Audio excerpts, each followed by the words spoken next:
This week, apparently, is European Week for Waste Reduction. Cue the usual fanfare about recycling, reusing, reducing embodied carbon, and saving the planet one crushed lump of concrete at a time. You can almost hear the circular economy crowd revving up for another round of LinkedIn posts as we speak.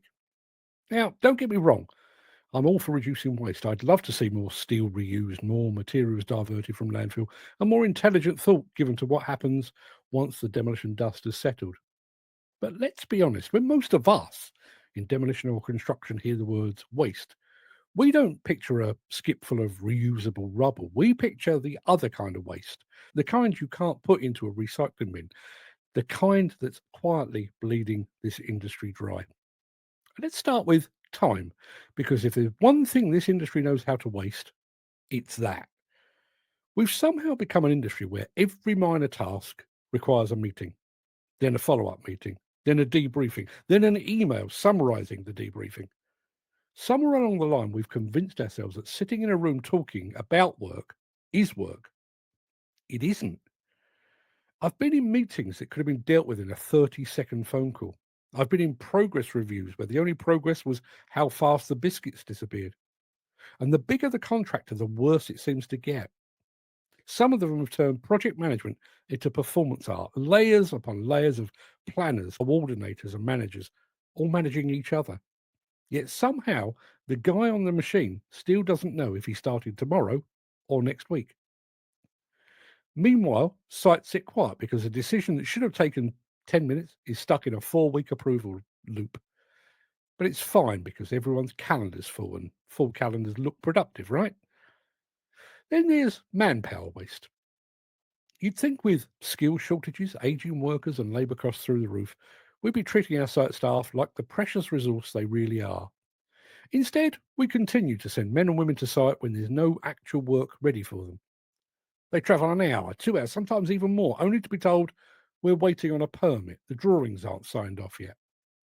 So they sit, or they sweep, or they find something to look busy doing. It's not their fault, but it's still wasted time, wasted energy, and wasted money. And all because someone somewhere thought it was safe to have them there just in case. Just in case of what? Idle men are expensive, and idle machines are even worse. I've seen excavators standing silent for days, sometimes weeks, because no one has the authority or the guts to off hire them. The job's paused, the client's dithering, but the plant keeps racking up hire charges because someone's waiting for an official sign off that never comes. We all talk about sustainability, but there's nothing sustainable about paying 4 figures a week for a digger that hasn't turned a track in a fortnight. And don't even get me started on paper. Once upon a time, demolition and construction firms measured paperwork by the page. Now it's by the gigabyte. We've replaced clipboards with tablets, but the waste hasn't gone away. It's just gone paperless.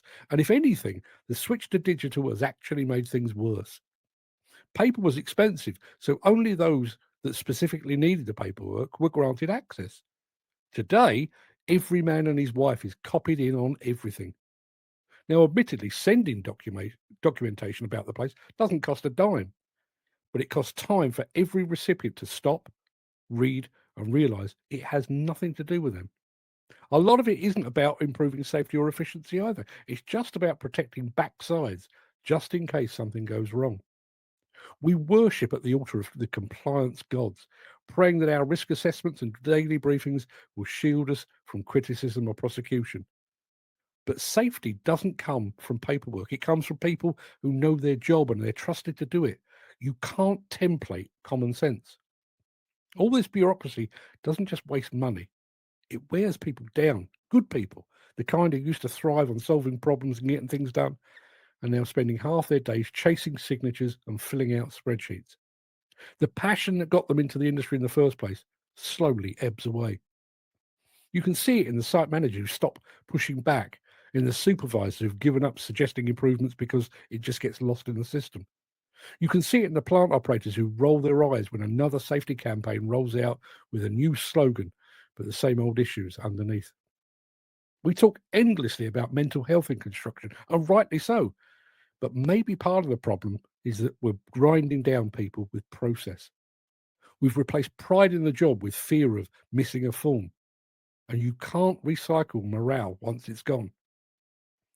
The saddest waste of all, though, is potential. This industry is full of clever, capable people, from apprentices to veterans, who could make things faster, safer, and better if only we'd let them. But too often, their ideas get buried under the bureaucracy. We talk about innovation as if it's a department rather than a mindset. We stick the word digital in front of everything and pat ourselves on the back for being forward thinking, while the real innovators, the ones in the hard hats, still fighting to be heard. Imagine what we could achieve if we applied half as much effort to doing as we do to documenting. So, yes, this is the European Week for Waste Reduction. By all means, let's recycle the steel, salvage the bricks, and keep materials in circulation. But while we're at it, let's start talking about the waste we can't measure in tons or cubic meters. How about we reduce wasted time by cutting meetings that don't move the job forward? Reduce wasted manpower by communicating properly and only calling people in when the site's ready for them. Reduce wasted money by off-hiring kit when it's idle and challenging the culture of indecision that keeps it there. Reduce wasted paper, digital or otherwise, by writing less and saying more. And above all, reduce wasted potential by trusting the people on the ground to use their experience and their judgment. Because waste isn't just about materials, it's about time, trust, and the human energy it takes to keep this industry running. If demolition has taught me anything, it's that you can always find value in the rubble, but only if you bother to look. The same goes for how we work. Beneath the layers of meetings, memos, and management speak, there's still a core of people who just want to do a good job and go home knowing they made a difference. And maybe that's where the real recycling starts, not in skips, but in the mindset. Less waste, more work, and perhaps fewer sacrifices to the compliance gods.